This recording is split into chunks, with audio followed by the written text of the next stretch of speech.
رب العالمین در قرآن برای ما و شما می فرمایند که استعذ بالله ولا تقربوا الزنا انه کان فاحشة و ساء سبیلا. صدق الله العظیم.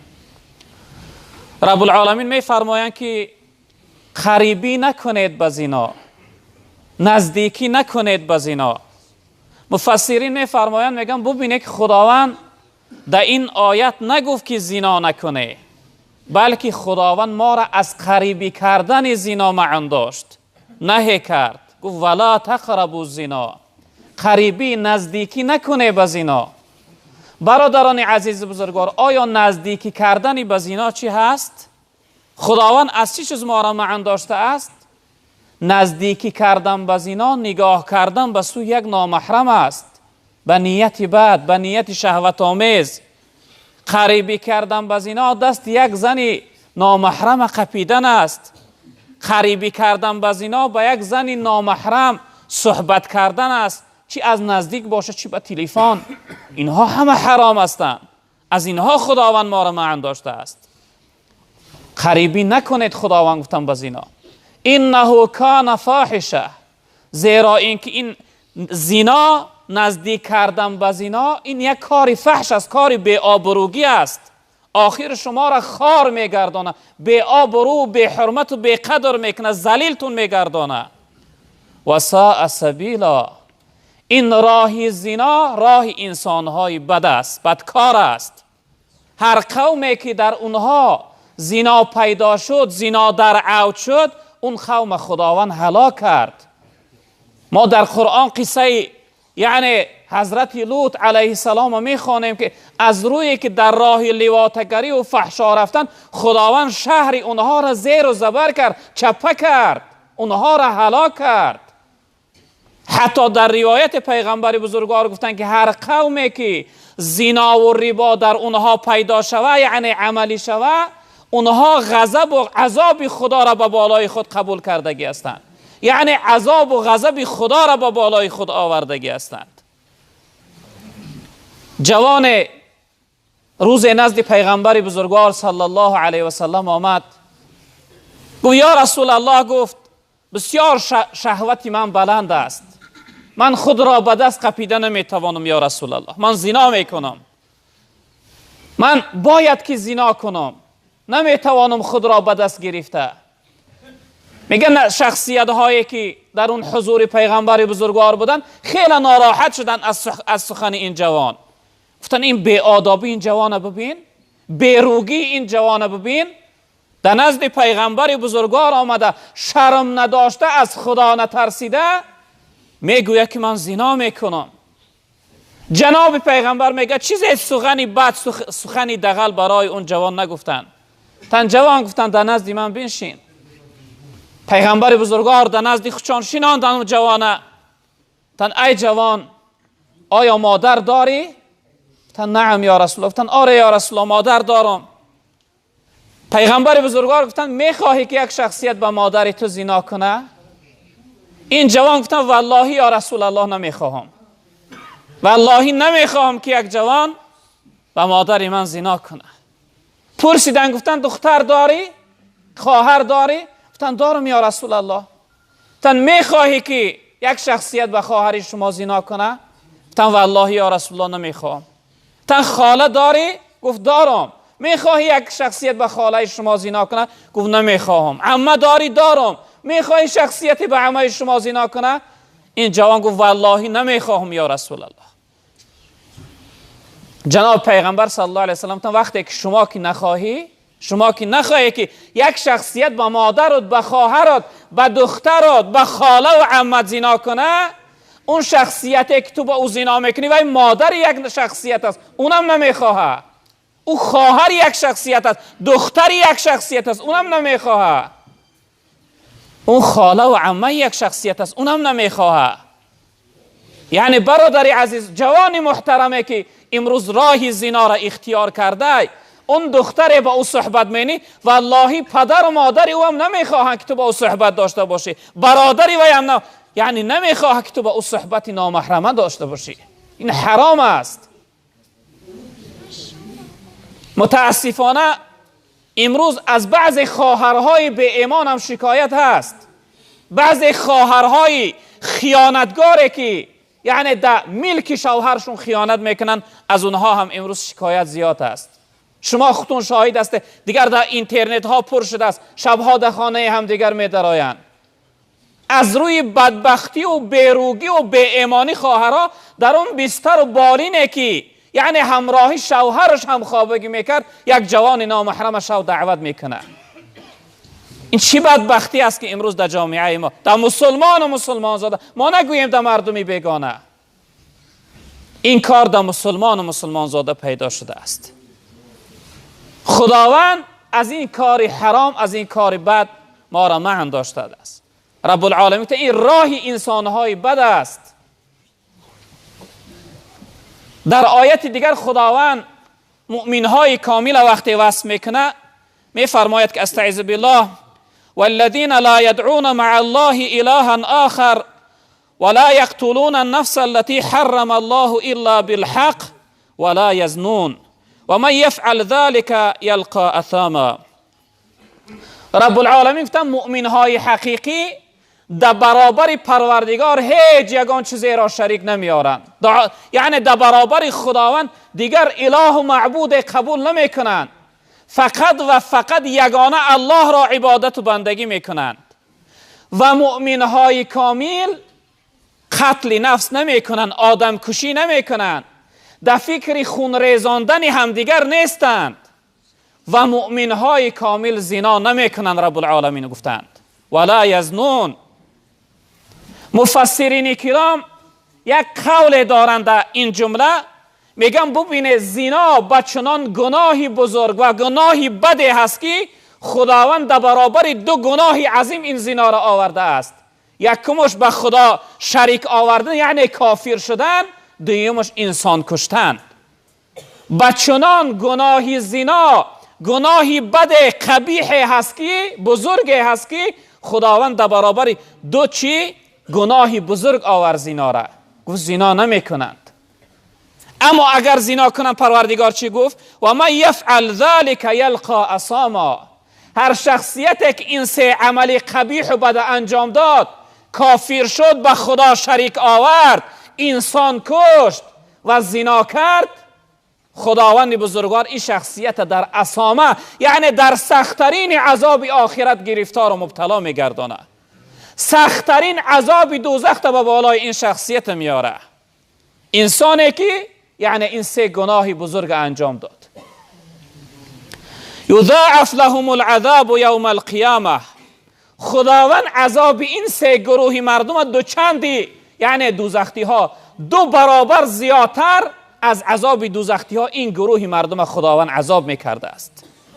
یعنی عذابی خیلی سخت برای این سه گروهی مردمی که به خدا شریک آوردن، شخصیت هایی که انسان کشتن و شخصیت هایی که زنا کردن. خداوند چقدر عذابی سختی به بالای اینها را می آورده است. و یخلده فیه مهانا. یک مدت خیلی زیاده این گروهی مردم در عذاب دوزخ جاویدانی یعنی زیاد باقی میماندند. این گروه مردمی که این سه عمل قبیح و بد انجام دادند. یک گروهی یعنی یک مدتی خیلی دوامناک خداوند اینها را در دوزخ عذاب میکرده است. ببینه برادر عزیز بزرگوار که زنا بچنان عملی قبیح و بد بوده که خداوند در برابر دو گناهی کبیرت، دو گناهی بزرگ یعنی اینها را این زنا را نامبر کرد. رسول اکرم صلی الله علیه وسلم در حدیث مبارکشون فرمودند که لا یزنی الزانی حین یزنی و هو مؤمن. زنا نمیکنه زنا کننده در حالتی که زنا کنه و مؤمن باشه. برادران عزیز بزرگوار، سه گناهی هست که در حالت انجام دادنش ایمان از بدن انسان بیرون می شود. سه گناهی هست که بسیار بزرگی هستند که حالت انجام دادنشو یعنی حالت اون گناه ها را کردن ایمان از بدن انسان جدا می شود، بیرون می شود. یکمی از این چی از زنا هست. لا یزنی الزانی حین یزنی و هو مؤمن. ولا یسرق السارق حین یسرق و هو مؤمن. دویمش گناهی که ایمان از بدن انسان بیرون میشه حالت دزدی هست. حالتی که یک چیزی یک برادر تا به قصد و نیت دزدی از او میگیری، اون لحظه ایمان از بدن تو جدا میشه. و سیمش ولا یشرب الخمر شاربها حین یشرب و هو مؤمن. حالتی که انسان شراب نوش شراب می نوشه، حالت نوشیدنش ایمان از بدن انسان بیرون میشه. ببین برادر عزیز، زنا بچنان عملی قبیح و بدی هست که پیغمبر بزرگوار صلی الله علیه وسلم گفتن که وقتی انجام دادنش ایمان از بدن انسان بیرون میشه. خدای نخواسته، پناه به خدا برادری عزیز، اگر در حالت زنا کردن مردی، به ایمان از دنیا رفته ای. نه جنازه برای تو فایده داره، نه دعا برای تو فایده داره، نه دیگرش. به خود بیا برادری عزیز، اکثر انسان ها در حالت زنا کردن میمورند. باری هم شاهد این حال خودمون در این شهر بودیم. حاجی داملا شاهد از وقتی شوشتن رفتن، یک جوان در خانه یک مردی عروس در آمد، هشکار شد والله علم زده بودن در شکمش. وقتی آمد همراهی زنش دید که یک جوان دیگر است. ببین برادری عزیز، اکثر انسان در حالت زنا میموره. پناه به خدا که غضب قهر الهی به بالا تا میاد، هلاکت میکنه، میکشد همون لحظه. در حدیث صحیح جناب پیغمبر صلی الله علیه و سلم گفتند هر انسان در کدام حالتی که وفات کنه، در همون حالت در نزد خداوند در قیامت حشر زنده کرده میشه و خیزانده میشه. برادری عزیز بزرگوار، در حالت زنا مردی، در حالت ناپاکی و فاحشگی مردی، پناه به خدا در نزد خداوند در همین حالت خیزانده شوی، چی جواب میگویی؟ صحرای قیامت همه اهل محشر تو را میشناسند، میبینند. حتی در بعضی از روایت ها آمده که در صحرای قیامت انسانی که در دنیا زنا کرده بود، همون شرمگاهی زن در پیشانیش خداوند پیدا میکنه تا که تمام مردم بشناسندش. از درون او چرک و زرداب میریزه در لب و دهن این زناگر و یک بوی بدی داره. وقتی اهل محشر میپرسند چی بوی بد است، ملائکه میگفتن این شخصیت در دنیا زنا کرده بود، فساد و رسوا کرده بود، بوی بد این شخصیت از امروز پیدا شده است. یعنی اهل محشر میدیدن، دعا میکردن، میگفتن ای پروردگار بدبخت از زیت تیزتر از بین ما نابود کن، ما طاقت بوی بدی را نداریم. و خداوند این شخصیت زناگر در حال میبرد است داخل دوزخ میکرده.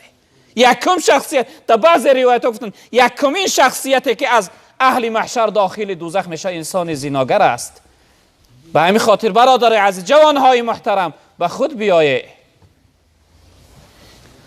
رسول اکرم صلی الله علیه وسلم فرمودند اذا ظن العبد خرج منه الایمان فكان فوق رأسه كظله فاذا خرج من ذلك العمل عاد الیه الایمان. پیغمبر بزرگوار صلی الله علیه وسلم فرمودند که تن وقتی که انسان زنا میکنه، ایمان از بدنش میبراید، در تار سرش مثل سایه بر این میسته. وقتی که از این عملی زناش، از این عملی زشت و بدش بیرون شد، بعد از آن ایمان یعنی میگرده و در بدنش داخل میشه. یعنی در حالت زنا کردن ایمان از بدن انسان بیرون میشه. است برادران عزیز، خیلی خطری بزرگی است. در روایت دیگر پیغمبر بزرگوار صلی الله علیه وسلم گفتند که هیچ ما من ذنب بعد شرک اعظم عند الله من نطفه وضعها رجل فی رحم لا یحل له. گفتن بعد از شریک آوردن به خدا، یعنی بعد از کافر شدن، مشرک شدن، یگان گناه بزرگتر از زناکاری نیست. یگان گناه بزرگتر از این نیست که یک انسان یک آبش، نطفهش در رحم میریزانه که براش حلال نیست. مثل این جوانهایی که امروز در خانه های مردم میدرآیند، روشون سیاه بدبختاره. یگان گناه بزرگتر از این نیست برادر عزیز. از همه بزرگترین گناه پیغمبر بزرگوار گفتند بعد از شریک آوردن به خدا، این چی هست؟ زنا هست. یعنی به یک زنی که متاسفانه امروز بعضی زنهای شوهردارم در این راه فحشا و بد برآمدن. یک روز یک برادر نزد من آمد شکایت کرد که حضرت از زنم گفت جدا شدیم، 3 فرزند دارم. سببش چی؟ سببش گفت زن من از روی این تلفن بدبخت با یک شخص صحبت کرده، او شخصیت به این رفت و آمد و معامله و مناسبت داشته. روزی آمدم در خانه پیداشون کردم. بدبختی را ببینه. خواهرهای محترمه، میدان که شما از طریق نوارها سخنهای ما را میشنوید، به خود بیای، شما خودتون بدبخت نکنه، در ملک شوهرتون خیانت نکنه. از خدا ترسیدن در کار.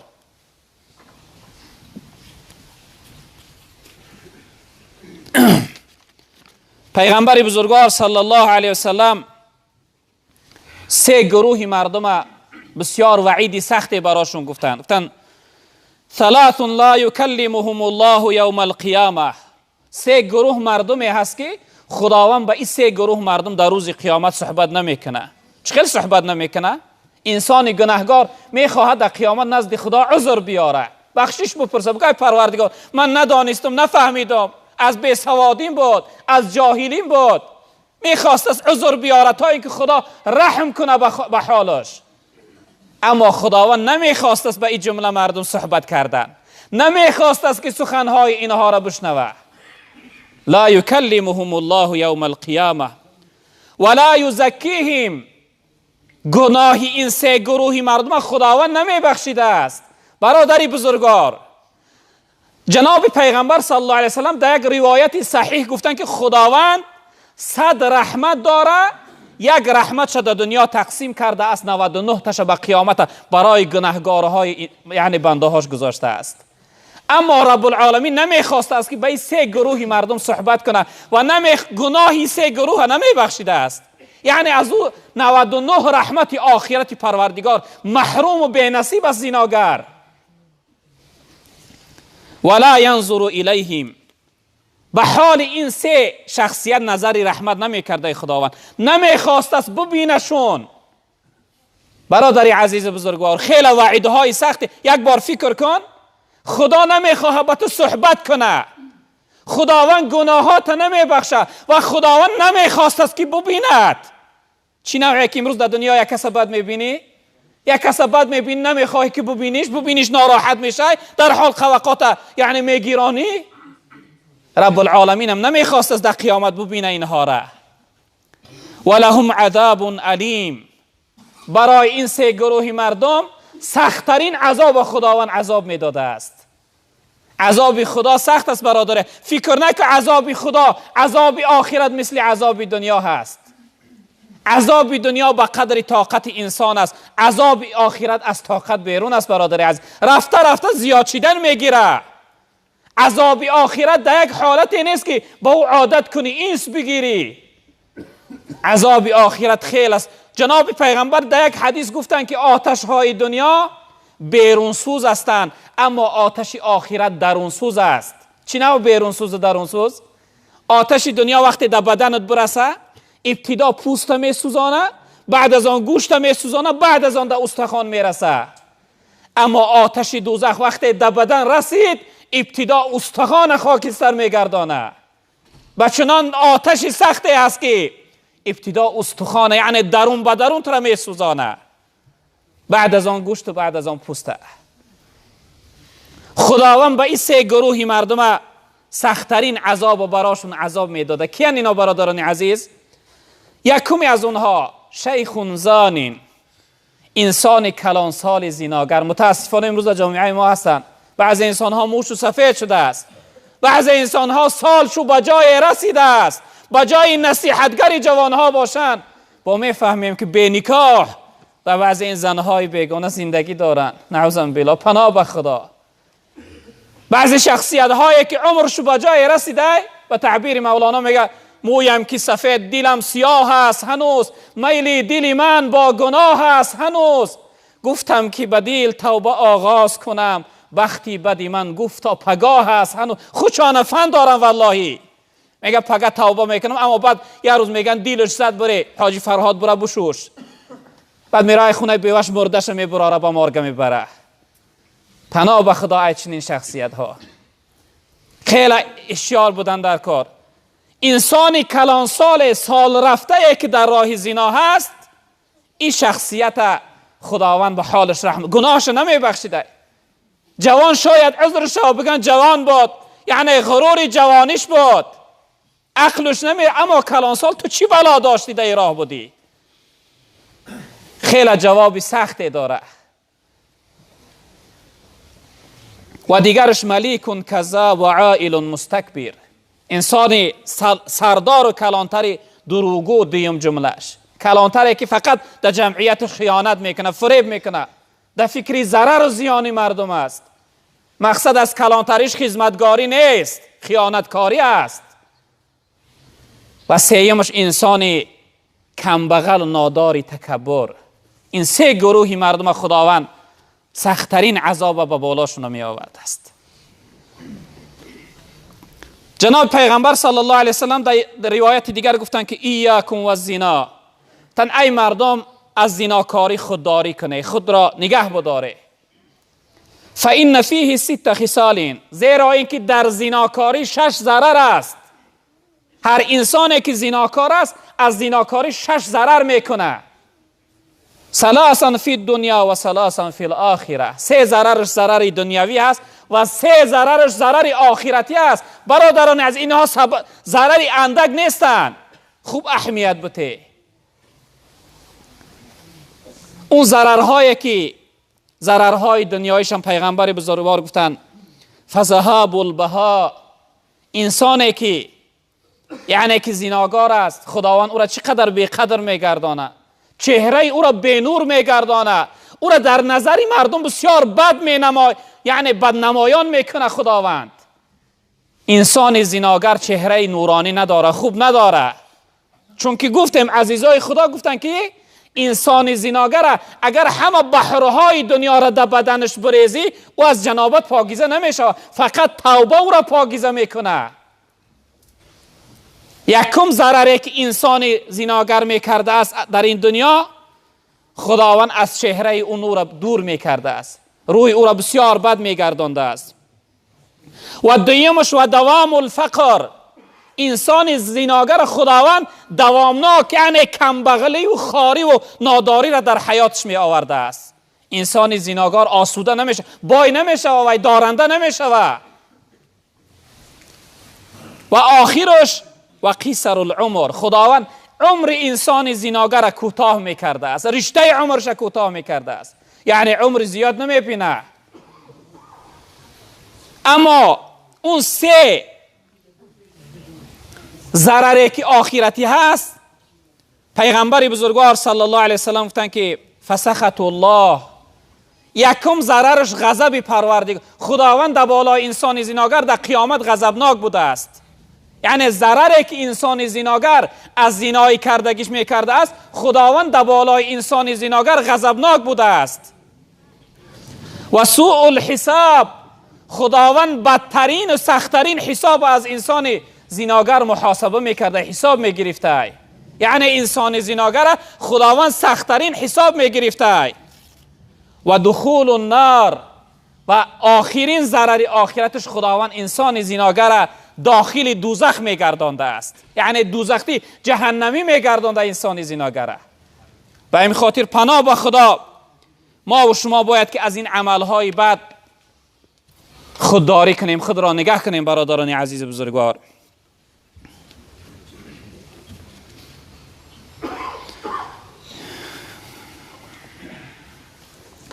پیغمبر بزرگوار صلی الله علیه وسلم در روایت گفتن که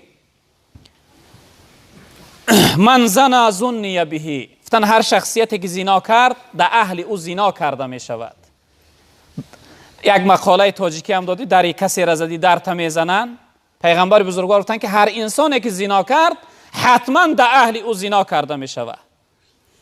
عزیزای خدا حکایت میکنن، میگن یک جوانی مغرور بود، دارنده، بای بچه. ولی اکثر دارنده های ما هستند در راه فحشا و بد. کم دارنده است که یعنی پاکیزه و خدا ترس و به تقوا باشه. یک جوانی دارنده بود، کاری هر روزش فقط همین یعنی دختربازی و زنا کردن بود. عادتی هر روزه دائمی داشت. میگه هر روز اون رفیقا و شخصیت های همراهیش بودن، یعنی دوستاش، اونها را میگو برای من یعنی یک زنی نو یک دختر دیگرگون بیاره، می آوردن. روز میگه این جوان گفت که بسوی اون دوستایی که یعنی می آوردن براش دخترها را، گفت این دخترهای شهر، یعنی این دخترهای روسی بگن سوریمین دیل من زدن. اینها یعنی لباس ها تا بدر ناکرده در بالات میپرن. یعنی اینها در حال چی میکنن؟ من میخواهم که یک دختر دیهاتی، یک دختر قشلاقی قطعی یعنی با او یعنی این کار بده زینا را انجام بدیم. برای من از یگان قشلاق بروه یگان دختر قشلاقی بیاره، تا اینکه با اونها کم ایمان دارند، کم شرم و حیا دارند، با اونها با یعنی این کار دیگرگون است. میگه این رفیقاش رفتن از یعنی کدام دیهاتی رفتن آوردن یک دختری را. این شخصیت وقتی آمد اون حجره که دائما این کار انجام میداد داخل شد، میگه دید یک دختری هست وجودش میلرزه، در سرش یک رومال کلان محکم کردگی. بعد از آن آمد میگه از قفا در آغوش گرفت این دختره و اون مهربانی کرد. وقتی این جانب تاو داد، وقتی رومالش از سرش بیرون کرد، دید که خواهر خودش است. دید که خواهر خودش است. بعد از اون میگه در حال قفا رفت، قفا گرفت خوچه. گفت تو کجا آمده؟ گفت نمیدانم کجا آمده، من در راه میرفتم، دو جوانی به من صحبت کردن، دیلی من نیافتن، برای من پول وعده کردن، گفتن یک رفیق داریم بیا برو با او تو برو، از پول زیاد میدم. من راضی شدم. پیغمبر بزرگوار گفتن کسی که زنا کرد حتما با اهل او زنا کرده میشه. به این خاطر برادران عزیز بزرگوار، از این کارهای بد باید ما و شما خودداری کنیم. پیغمبر بزرگوار گفتن که از زنا و الغنا لا یجتمعان ابدا. دارندگی و زناکاری در یک شخصیت جمع نمیشه. انسان زناگر یعنی قشاق و حیاتش بی برکت و به بدی میگذره. به همین خاطر جوانهای محترم، از شما هم خواهش دارم که از این راههای بد خودداری کنید. حتی سخن تلفنی هم باشه حرام است. اگر گپ زدن بده، فقط انسان در یک حالت اجازت داره. کدام حالت است؟ یک دختر گرفتنی میشوه، به خاطر دیدن وی میتونه وی برای ببینه، با او صحبت کنه، یعنی خصلتی خودش براش بگه که من چنین جوان هستم، چنین فعل دارم، چنین رفتار دارم و صدای او را بشنوه، میتونه. این که سالش قطعی صحبت کنه، اینش حرام است برادران عزیز. از این خودداری کنید، خیلی گناهی بزرگ است. هر شخصیتی که زنا کردی حتما این عملی بده از اهل خود، از نزدیکات یعنی منتظر باش، انتظاری داشته باش که حتما میبینی. خداوند بزرگوار این جمعیت ما را، جوانهای ما را از این راه بد پروردگارا معنی دور بساز. پروردگارا این مسجد ما را زدتر تیزتر آباد بگردان. پروردگارا این جمعیت در دلها هر امید و آرزو مراد و مقصدی داشته باشند به مراد و مقصد برسان.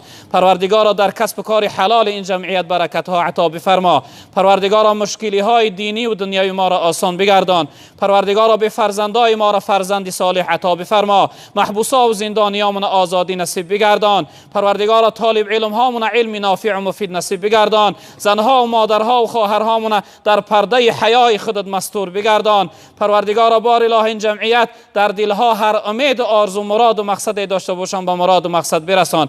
برادر در حق پدر و مادرشون دعا پرسیدن، پروردگارا این پدر و مادر غریق رحمت شایسته جنت بگردان. قبرهاشون پر نور، روحاشون شاد، جاهاشون جنت بگردان. یک برادر عظیم یک ایشان بچه دیگر در حق برادرشون ایشان علاءالدین دعا پرسیدن که چند ماه پیش اینجا وفات کردن، ما جنازش خوانده بودیم. پروردگار حضرت ایشان غریق رحمت شایسته جنت بگردان.